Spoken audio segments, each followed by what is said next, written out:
Tonight we're really excited to be launching the NLA NextGen initiative, which is a new programme which is all targeted at identifying and supporting young talent across the industry, providing an opportunity to share new ideas and thoughts, and also providing an opportunity to make new contacts right across the industry. So to get us started, and first up, we have Debbie Dix from BWP. Well, good evening, everyone. My name's Debbie. I'm an architect and I work at BDP, and I'm delighted to be here this evening. So I'm going to talk to you about a master plan project that we've recently completed for the University of London. Set in the heart of Bloomsbury, in what is now known as the Knowledge Quarter, the project sets the vision for the university's 20-year future growth plan and how this can be achieved within its Bloomsbury setting. So the star marks where we are in Bloomsbury, in Store Street this evening. The area in red is the university's Bloomsbury estate, and it's all set within the Bloomsbury Conservation Area. Now you'll notice the university has some fairly important neighbours. You have the British Museum to the south and UCL to the north. So to give you a background on the university, it's one of the UK's oldest, largest and most diverse universities.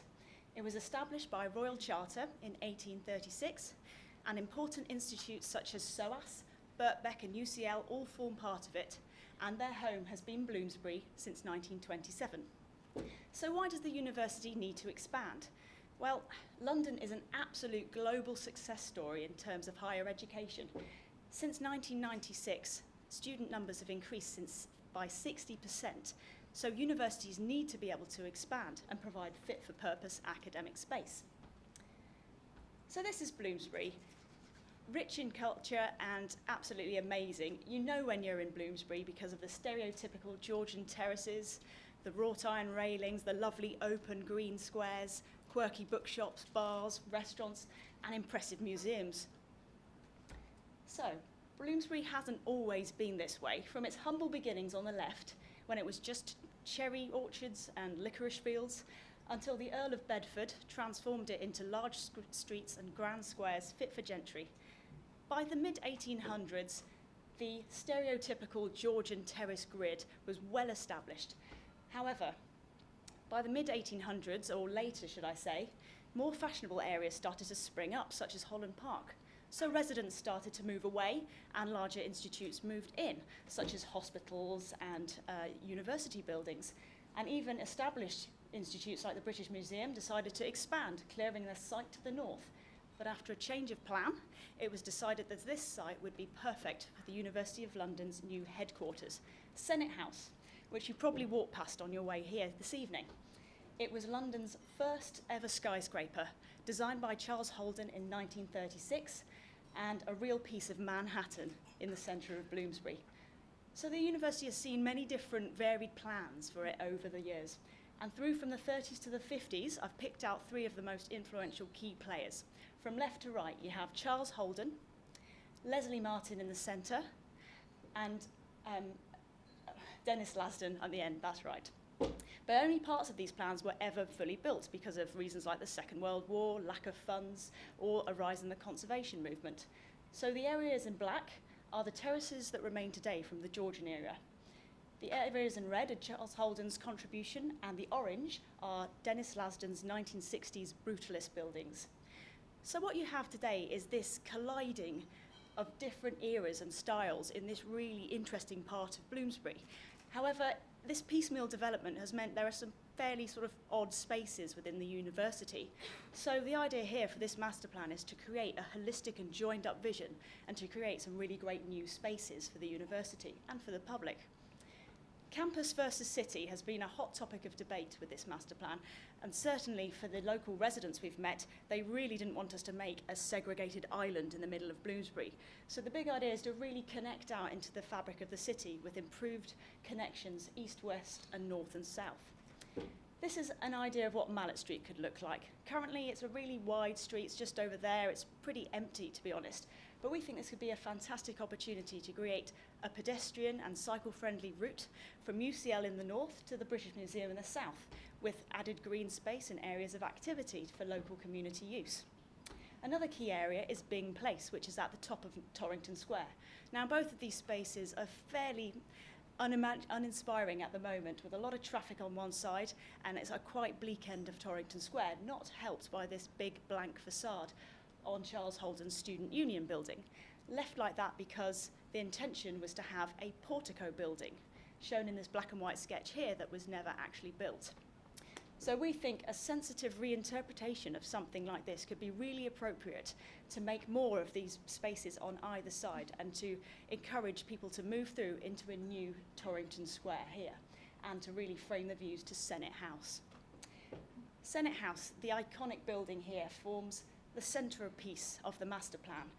And the idea is to have reimagined lower ground spaces that are remodelled and a reimagined tower from the 8th floor up, which is currently actually uninhabited. It's just a bookstore.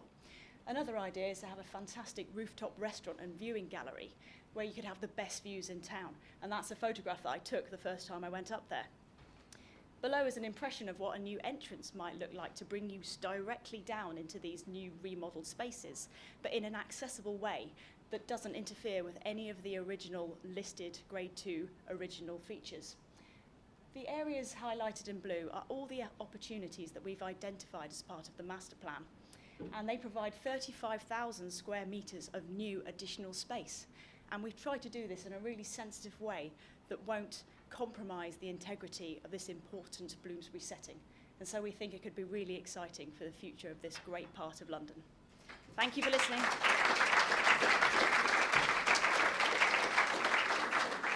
Next up, we have Paul Oliver from Gardner and Theobald. Good evening. As you know, I work here at G&T, our partner here, and I'd like to talk you through my capital idea, delivering a place, not a project.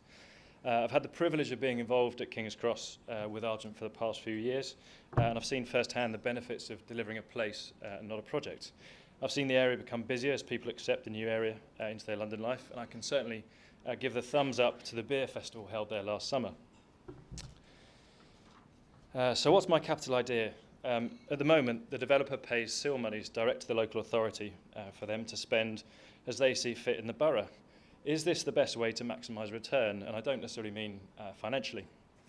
Is it the most efficient and economical way? What if the developer controlled how some is spent within set guidelines? Could some of the seal monies be redirected to fund placemaking plans, but planned and delivered by a developer? In August 2014, Camden Council estimated they would receive £8 to £10 million worth of seal monies. And Argent, the developer at King's Cross, have long viewed seal as an opportunity rather than an obligation. A better place can often mean that better tenants are attracted. Google and BNP Paribas are due to arrive at King's Cross shortly. Further adding to the value of the area, it can therefore be argued that placemaking improves the viability of developments and drives long-term asset growth. This in turn increases revenue from council taxes and business rates, which allow continued investment in the area. The value of the seal contribution invested by the developer could be a proportion of the construction cost or a fixed amount determined during planning, with the local authority responsible for monitoring to ensure compliance and design standards are achieved. Now bear with me on this image. Which came first? Was it the chicken or the egg? Which should we think about first? Should it be placemaking or should it be the building? Using my experience of working at King's Cross, I'd like to explore the value of my capital idea of developers having some control over how seal is spent. First life, then spaces, then buildings. The other way around never works. That's a quote from the Danish architect and urban design consultant Jan Gehl, who has devoted his career to improving the quality of life within our cities. As a QS, it's not often I agree with designers, but on this occasion, I'm inclined to agree with him. In Victorian times, the area was an important industrial heartland, but by the late 20th century, the area had deteriorated into a series of disused buildings, railway sidings, and contaminated land. Being the next gen, I suspect that not many of us here know King's Cross for the illegal raves in the 90s. King's Cross Central is a new destination in London. The development covers 67 acres of what was underused industrial wasteland. In 2001, Argent was selected as the development partner, and the project began with several years of intensive studies and consultation. But why was this? Well, simply it was to find out what was wanted, what was needed, what should the space be, and what would work. The completed development will include 50 new buildings, 1,900 new homes and 20 new streets, which will be home to 30,000 people and thousands more workers. If they didn't create a place, the scale of the development means it would likely be a failure, a blot on the London landscape. A series of parts rather than the sum of its parts. Central to the development are 10 new public spaces covering 26 acres of open space. Creating external spaces such as squares, parks, streets and waterfronts brings people together, promotes well-being and creates a sense of community and like-mindedness in an otherwise disparate city population. You might think this is about creating a nice area, a route to get from A to B, but actually it's about all of those. King's Cross Central has not only created a new postcode for London, N1C, it has created an identity for the area and given it back a sense of presence and purpose. It's arguably shifted London's centre of gravity north, albeit I think Nine Elms is trying to drag it back south. So how did they do it? Argent's approach has been to treat the site as an organic and ever-evolving master plan rather than individual island sites with tentacles that have the potential to reach far beyond the edges of the site. That means they started at King's Cross Station and moved north towards the University of Arts and Granary Square and beyond. By taking a phased approach rather than delivering it all at once, Argent has built demand and increased the values of future phases. Nothing is set in stone and Argent can respond to the market as necessary. On a practical note, it's also made it easier to deliver by dealing with the master plan in manageable chunks, something we might argue Nine Elms is struggling with. This approach creates a ripple effect and drives further regeneration and improvements in the wider area. A Knight Frank report suggests property values within the 250 to 500 metre distance of the King's Cross development grew by 21%, and yet moving out to between 1,000 and 1,250 metres from King's Cross, it only grew by 8% in the same time period. At King's Cross Central, they've driven demand and value by making it a destination and a place to hang out through events, partnerships, education programmes, art installations, enlivenment, a new word on me this week, festivals and more, things like being a backdrop to London Luminaire or hosting fitness classes. This approach is not always taken. It simply may not appear viable within the constraints of a project. Not all developers like Argent take the long-term view. However, placemaking can be done on a range of scales, from a refurbished gas holder to form a public park, a single piece of art in the public realm, or discounting rents to encourage smaller retail tenants rather than multinational brands. But when it's done well, this approach increases sales values, as these figures demonstrate. Between 2002 and 2007, before the site received planning, the surrounding area outperformed it comfortably. And yet, as you can see, the absolute opposite happened once Argent had been granted planning. It also boosts values for future developments. By creating and investing in a place around the Art House building in 2011, it had an impact and boosted the performance of Tapestry 2 years later in 2013. So in conclusion, my capital idea is to trust the developer to invest some of the SIL contribution they would make anyway in creating places for people to live, work, relax, shop, congregate, and feel a part of their community. By investing time and funds, whether it's an individual building or a whole neighbourhood like King's Cross Central, we can create better cities, better projects, better communities, and more happy people.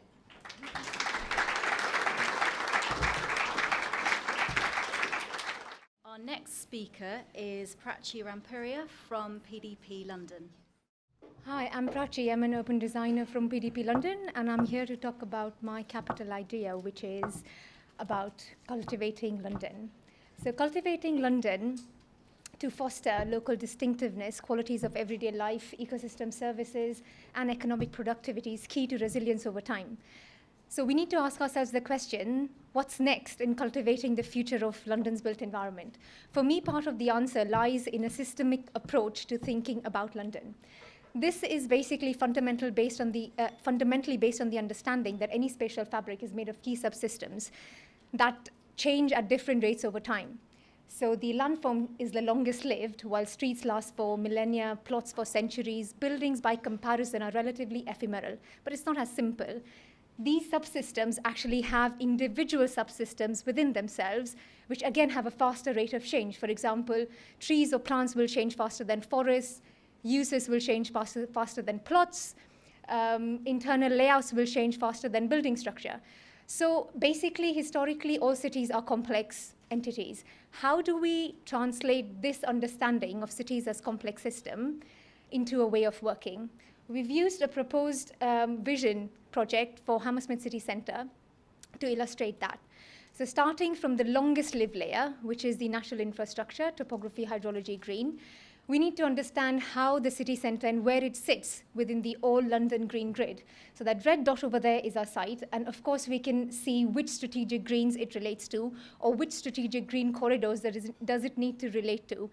And once we've understood what goes through our site, the next scale down, at a borough scale, we can then identify, so which are the specific green assets that can actually contribute to us linking into the wider strategic vision of the all London green grid and establish effective links.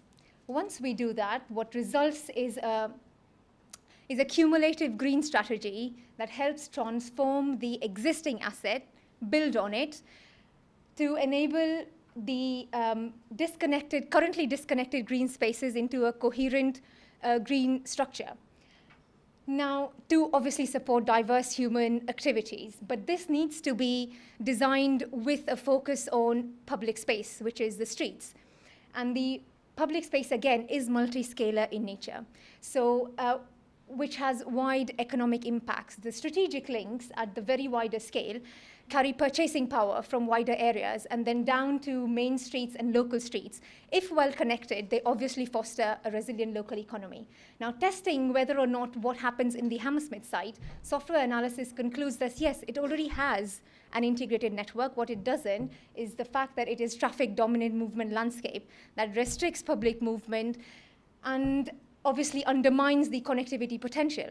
So to transform that, we have a resultant public space network strategy where we rework and reimagine the main roads as more complete streets and human spaces, putting people first. It also tries to plug into existing approved strategies by the Hammersmith Council, like the A4 Fly Under, etc., to make it a more productive area.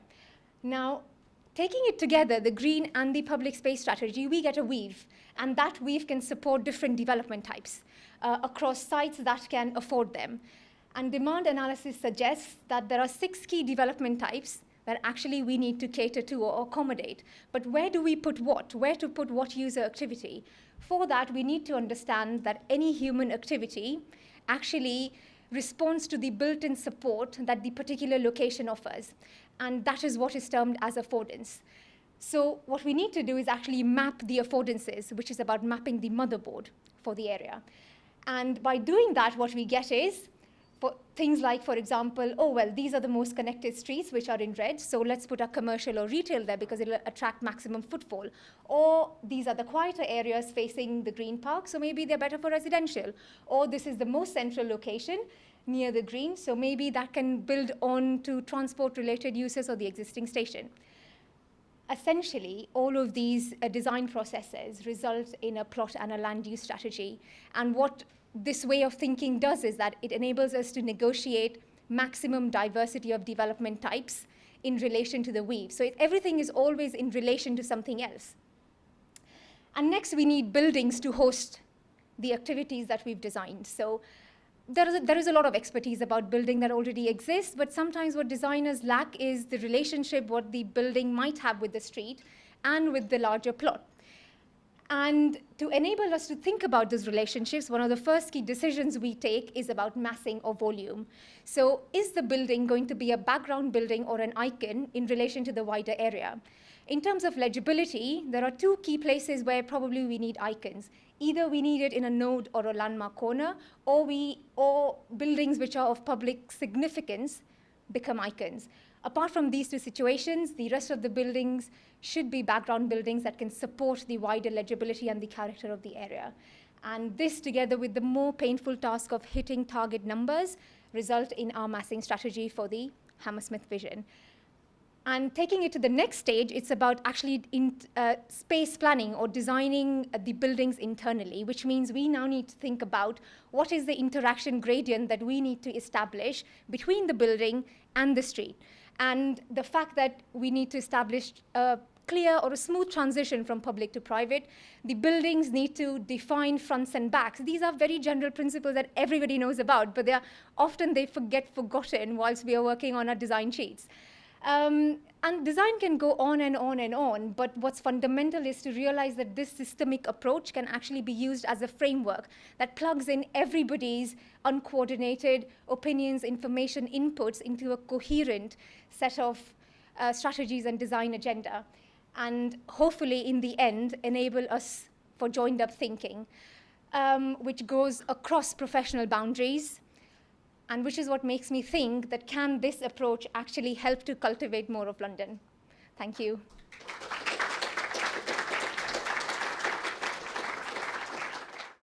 Well, after that really strong start, we're now going to move on to the final session and our final 4 speakers. And so we'll start with Lewis Sullivan from KPF. Hello, London. So I'm Lewis, and I work at KPF, and my big idea is called Insight in Mind. So I'm just going to take you on a little bit of a history tour, but 20th century cities are disconnected from their place. They're poor examples of their roots, connections, and resources. Humanity has engineered them as fortresses out of the out of sight, out of mind mentality, such as being the not in my backyard. People are disconnected and they don't know where their water comes from, where their lights come from, or like the power station which generated it, or even the country which it was born in. Perhaps this is nuclear energy from France. We just don't know, and we should know. I mean, it extends across our utilities, but it also comes into our food and the things we consume. So, for example, the survey says that 1/3 of inner city school children don't know the sounds of cows and sheep. So that's pretty weird. But I think if we want to make a 21st century city, we should probably try and improve on that. And that stems from our food into the way we think about water, electricity, everything, to try and make a city which is more knowledgeable and which is a bit more vernacular and of its place. So my speciality is water, and the UK has a big problem with water. And I think we should do a lot more to try and re-engineer our water infrastructure, particularly. There's been a lot of droughts and stuff. Here's a map of droughts. Red is obviously bad, because red is always bad. But those numbers over there, you can see they're quite high, like 92, 97, 96. That's our reservoirs and how fully stocked they are. So they're incredibly stocked. We just don't have enough of them. And we should really build more, right? And so there's been all of these government acts and things about water management and growth in infrastructure, about trying to push through this change and get more infrastructure which the city vitally needs. And like things like fix leaky pipes, which you might have seen or might have like woken you up in the morning. I know they woke me up when they're like replacing these Victorian waterworks. But the problem is when we want to do anything big, on a big scale, which we need to do for the 21st century, we have a kind of stupid planning system which rejects a lot of these things because people don't like them. And I don't know why they don't like them, but there's, like I said, this not in my backyard mentality. And people want these places far away from wherever they live. I think we should try, well, yeah, here, for example, Lake Vyrnwy, quite close to where I grew up. It feeds Liverpool. It's 109 kilometres away from Liverpool. The Elm Valley Reservoir, it feeds Birmingham, and it's 118 kilometres away. These things are miles away from the places which they serve. And, I mean, this was born out of, like, ignorance of, like, the cholera diseases of the Victorian era. But we carried on, and we've continued to build our water infrastructures in the same way. But we didn't used to do that. Like, there's the Scorpion King inaugurating the world's first waterworks 5,500 years ago. And the Romans did the same. That's Jawar Dam in Jordan, which is built 3,000 years BC. These incredibly old things. In the Renaissance, we also did some incredible feats of engineering where we tied our infrastructure and our cities together. So you have people living on bridges, which is like a really beautiful idea. But now I just feel like there's so many specialists, there's so many consultants, and there's so many disparate people working separately. They don't come together, and you get infrastructure built separately, and the architectural built environment, buildings and such, built completely separately. Those worlds don't collide, and I think they really should if we want to build a really 21st century city. So even in the Victorian era, this is like the birth of the Industrial Revolution. We had incredible waterworks. And then sadly in the 20th century, we kind of lost our minds a bit. And we saw these kind of infrastructures as just icons of capitalism and how to build a better world, when in fact they were doing the opposite of that. And they've probably built the world which we live in today. So everyone was racing to build the bigger infrastructure. And you can see we made bad decisions quite a lot of times. In the 20th century, this is a map of every large dam which was built. We made that bad decision 65,000 times, which is quite incredible. Before the 20th century, we only built 119 dams, large dams. So there was potential for that typology to evolve and change, but it didn't. Now in the UK, when we do need to build new reservoirs, this one feeds a bit of London. It's near Heathrow. They've lost their monumentality and their grandeur, and they've become like dead hills. It's just an embankment with nothing on it. And my idea is that we should live together with these. They should be more connected to their cities. They should really be the city, and get people to work with the infrastructure, to be aware of how water is purified, how electricity is produced, how our food arrives on our dinner plate at night. But as I started to say, we're not. We should really be working and living together to make these cities, to make these new 21st century ideas of what cities should be. And I feel like it's just small steps, and we're not doing enough at the moment. And I'm not quite sure why, but it's nice to blame politicians, right? So I'll stand up here tonight and blame them, because really these are large projects. It's not a small vision. It's quite a holistic and expensive idea. But career politicians are not interested in anything which happens outside of their lifespan. So something which takes 20 years to create, so certainly something on a large city scale, recreating cities, is probably not something that they're too interested in. And I wish they were, because there is this potential, and there's plenty of research and modern thinking of things happening on a much smaller scale.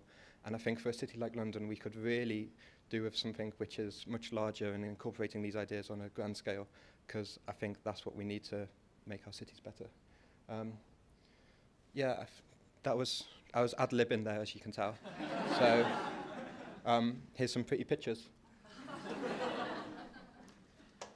I think that's the end.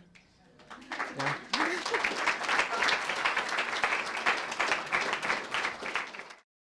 Our next speaker is Peter Watkins from Pollard Thomas Edwards. Hi everybody, thanks for having me. So my capital idea for London is Capital Estates, a housing initiative which brings together local authorities and the new Creatives co-housing group in a venture which looks to unlock hidden or allegedly undevelopable land opportunities on London's estates. So in setting the scene for this capital idea, unfortunately there is nothing new to report on the need for additional housing in London. Industry experts estimate that 40,000 new homes are required each year over the next 20 years, plus an extra 9,000 homes per year to catch up with the current shortfall. And what will be the nature of these new homes? If you follow the current building trend, these new homes will be largely private sale with a proportion of affordable with a capital A, with few viable affordable with a small a, alternatives in the middle. As identified in the NLA's new ideas for housing, many households can't buy homes and turn to private rent, yet 50% of private renters don't want to be renting. So the first party at the table is local authorities. We've all read the articles highlighting the extent of their land assets, which range in quality from well-planned and coherent through to the dilapidated and neglected. The quantity of sites available is large. However, the local authority might be lacking in the resources to develop them, or they all might be too small for large-scale developers to consider. The second group at the heart of this idea is probably the majority of the people in this room. We have various names: the young creative workforce, or Generation Rent, or city makers, earning too much to qualify for affordable housing, but not enough to jump on the property ladder. It is accepted that young professionals are paid above the market average and are therefore priced out of both ends of the market, affordable and private sale. Enter the Creatives Co-housing Group. The Creative Co-housing Group brings together us, like-minded creative industry workers, who will register with local authority for a self-build opportunity. The co-housing concept forms intentional communities, created and run by their residents and typically involving between 8 and 40 households. PTE has worked with co-housing communities who are intergenerational, welcoming anyone from any age and any family, for third age, ouch, tonic, to name but a few. And it is clear that no one current solution currently under discussion across the capital will meet this shortfall. Rather, it will be a combination of the many solutions, incrementally reducing the required housing supply. In this vein, then, the proposal seeks to chip away at the deficit in small, manageable chunks on sites which may be deemed undevelopable by large developers. So, this proposal brings together local authority and the Creatives Co-housing Group in a mutually beneficial arrangement. The new housing bill requires local authorities to keep a register of those groups looking for sites for self-build opportunities and the sites themselves. And in a roundabout way, they're already doing this through site allocations. So, Capital Estates looks to build literally on a number of concepts currently in existence, amalgamating self-build or custom build, resident-led estate regeneration, and co-housing, along with the infill development opportunities presented by small estate car parks, garage sites, and the myriad of shadowlands. The Creative Group is assessed for their mortgageability and engaged with their local authority over potential sites, highlighted on their self-build housing initiative. Engaging a local design team, allocated sites are assessed for that particular group's need and size. A key element of Capital Estates is that only redundant or dilapidated garage sites, underused or forgotten car parks, and shadowlands are considered. This is a zero decants, zero demolition proposal, which engages and collaborates with existing residents.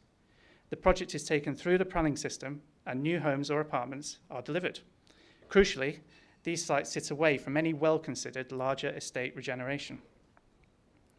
The local authority grants the Creative Co-housing Group a long lease, minimum 125 years, for the purposes of mortgages, with the sale of land offered at a discount price, which we'll come back to, which is translated through to the overall capital costs for the group. The group managed the future sale of any properties to ensure that what was affordable for the pioneers remains affordable for future residents through appropriate resale covenants.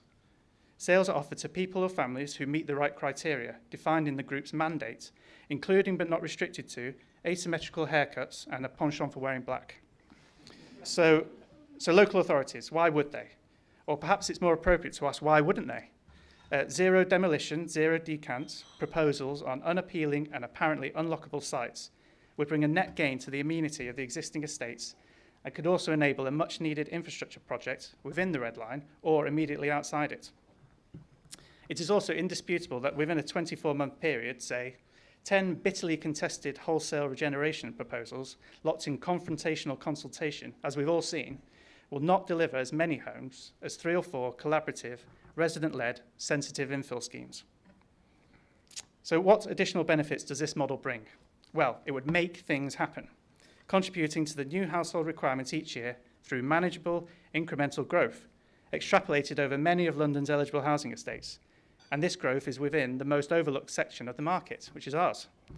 So it has the ability to provide affordable, with a small a, homes for the London's creative workforce, a workforce in which the ability to recruit is suffering due to the inability for its members to obtain homes. In contrast to starter homes, the initial discount is locked in for the lifetime of the scheme. It also provides a new revenue options to local authorities, which looks to bypass the contentious wholesale estate regeneration route. Pushing this concept on, how could we drag the affordability of the new homes down further? The Creative Co-houses could provide extra shell and core dwellings or custom-fit homes, following in the footsteps of Naked House, where future residents take on the finishing of the dwelling to their own desired spec. So, wrapping up, in an attempt to redress the apparent speed over quality which the new housing bill seems to promote, this proposal creates an opportunity for local authorities to build the framework for its large, young, creative workforce to seize the initiative and build the homes which they currently can't afford. That's it.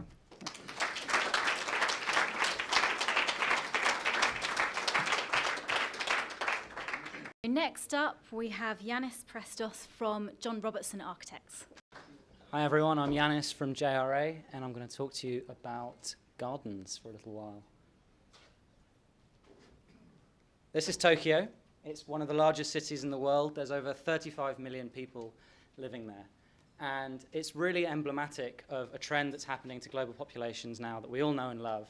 They're moving to the city. Over 50% of people now live in a city. And London is no exception to this rule, as we've heard from the previous speaker.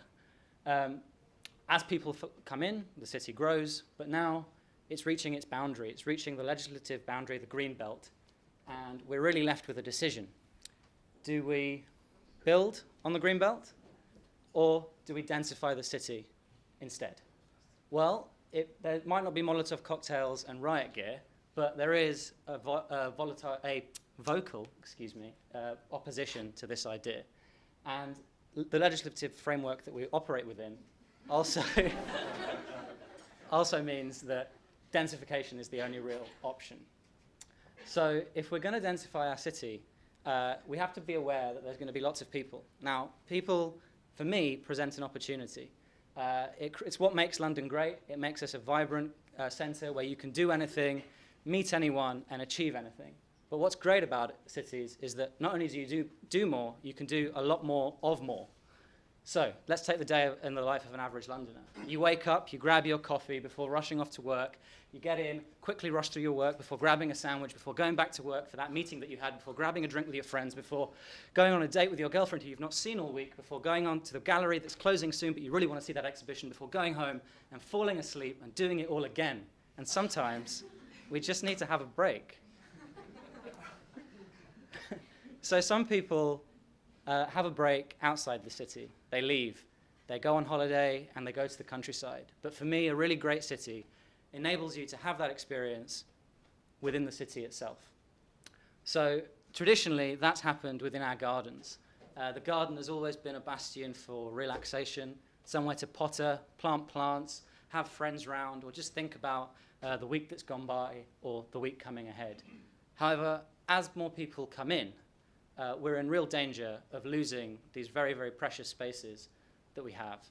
So as housing is built, we need to make sure that it's not just housing that fills a need and meets a number, but housing that actually takes into account the needs of the people living there, the need for quiet, reflective spaces that we can all unwind and relax in. No? Here we go. So last year, when I had an opportunity to work on a competition for a house of the future, I really wanted to take these two key ideas, the benefits of the bustling, thriving city and quiet, reflective spaces, and bring them together into a single holistic project that could provide a solution to this problem as I see it. So the way I did this was by reimagining the relationship that our garden has with a house in front of it. Instead of it being a plot of land at the back, it can become something that sweeps over the building, and by shrinking the plot, we give something back to the city that we live in. Space. Space for public space or space for more homes. Now, the spaces that I've created within that garden should still be able to fulfill the same criteria that a traditional garden does.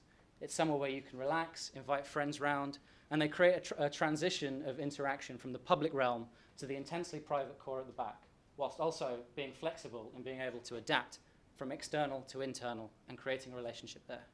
For me, the core of the place was the courtyard at the base of the building. It's the most private and quiet space. I wanted to introduce elements of water and greenery, so it really was a place where you could sit, relax, think about the week ahead. But this is London. Spaces can't just be one-trick ponies. They have to do more.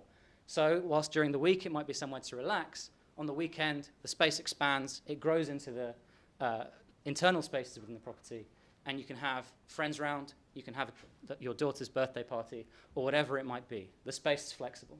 But again, this is London. It has to do more.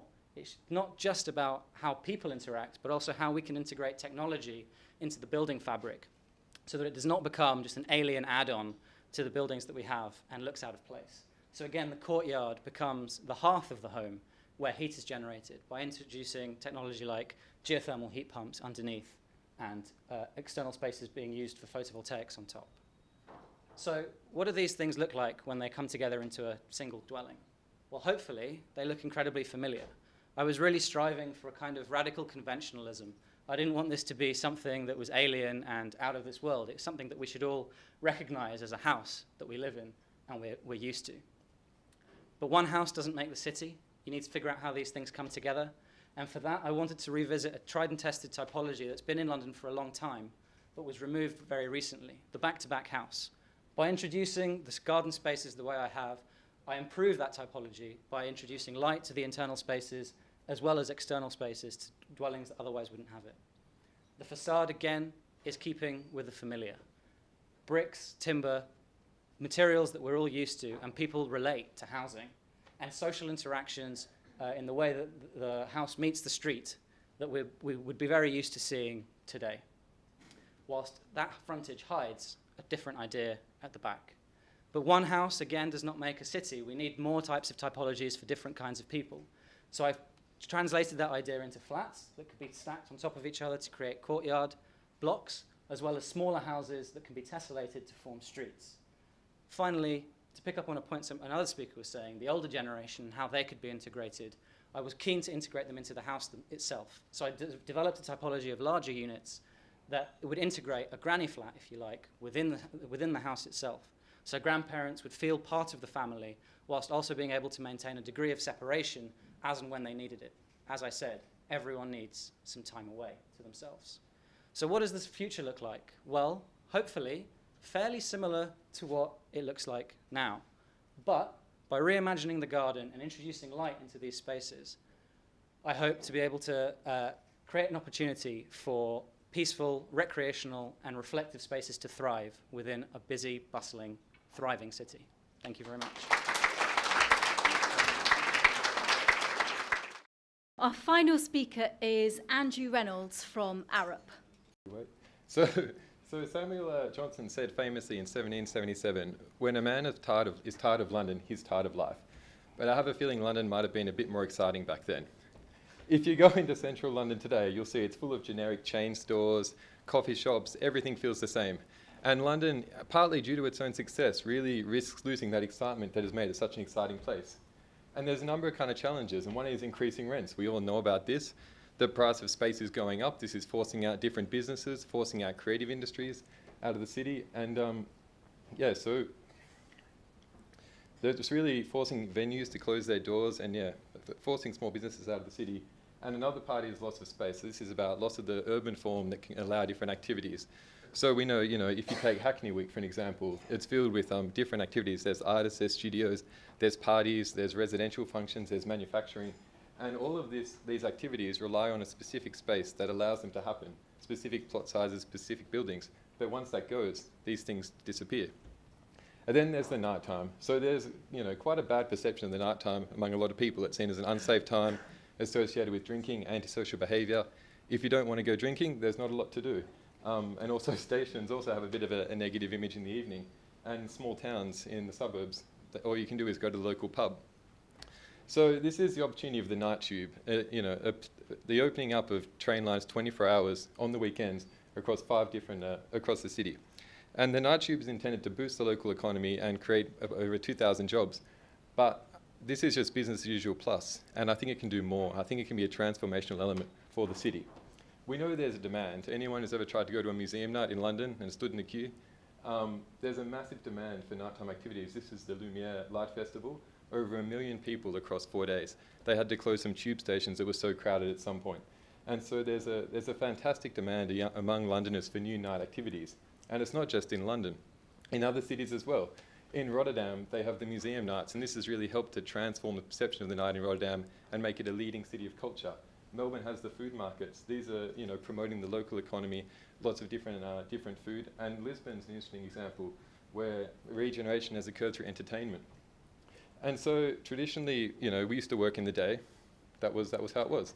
But things have changed. The people are working different hours, different lifestyles, different desires. It's not so simple anymore. And the night, just like the city, it's complex. And the night, it has many stages from, dusk, happy hour, dining out, cultural events. And if you look at, this is some graphs taken of a weekend on Oxford Street. As you would expect, on Friday, the Bloomsbury Tavern is the busiest place, then McDonald's. But you also see that retail peaks in the late afternoon at about 4 p.m. But the question is, once that drops off, what happens, at 9 p.m.? And so this is the opportunity for a new nighttime economy, a new nightlife that can really use the stations as catalysts to allow activities that could not find space or happen during the day to happen in the night. So creating that new space for different activities that have been forced out of the city or haven't had an opportunity. And so you see this in many other cities. This is Khao San Road. I guess half of you might have been there in Bangkok, and it's a famous tourist street. Lots of shops, cafes, and once all the normal shops shut their shutters, other shops start up. New businesses wheel out with the carts. There's restaurants, markets, and so you see an incredibly intensive use of space. And London can learn from that. If anyone's been to, I mean, when you go to the city on the weekend, or even now if you go out at night, all the office buildings are empty. There's nothing going on. There's some pigeons, and even the cafes, the chain stores are all closed. And so how can we use buildings more effectively? How can we make more of the opportunity of these spaces? Can we use them for working? And imagine walking out of your local suburban train station. And this is what you see. You see a fantastic market with locally designed products. You can buy some gifts for friends. There's great food that you can grab a bite on the way home. You might go to some training. You might go to a class. We can really use the station as a catalyst and make the most of these opportunities. And at the city scale, there's even a greater opportunity to look at these different suburban areas and how they can be activated, using the station as the key point to activate these areas in the evening. And each area might have a different program, a different theme that's kind of related to its related to the nature, to the place, so kind of very specific. And what does this do? It really drives innovation, creates that platform, and it builds a strong community by really tying the activity in the program into the place. It promotes the local economy, so it gives you a chance to open a business, to start something new, and it transforms perception, so it changes the way people feel about places. What's needed? Well, big and small things. We need to consider how the policy works. There's an architectural problem about functional space, about design. There's a public realm question about how can we improve lighting, surfaces, waste management. Culturally, is it the sharing economy? Have things changed? And then digitally, how can new apps enable these transitions? Now, London needs a nightmare. This is the nightmare of Rotterdam. He's a musician and a poet. And the nightmare's role really is to lead transformation, to be the kind of champion of change, the figurehead, and initiate catalyst projects, identify opportunities, and that would be the role. So London also needs an integrated nighttime strategy. As kind of discussed, the night isn't just one thing, it has many elements. And when we have to think about what are the effects of living, how to maintain amenity for residents, there's also big transport questions about how these different things work. And so there's many aspects to it. And even in terms of funding, we'll skip funding. And so the challenge is, the challenge is for us as designers, quantity surveyors. How can we enable this to happen? So this is a project we looked at in East London, and we designed the public space to be 24-hour public space, to have different activities at different times. The buildings to be able to have different activities as well. And so that's kind of the idea. It's about a new nightlife, transforming London's nighttime economy and making the opportunity for new things to happen, creating the space for new activities, and to make sure that London remains kind of an innovative, exciting, and great place to live. That's it. Thanks.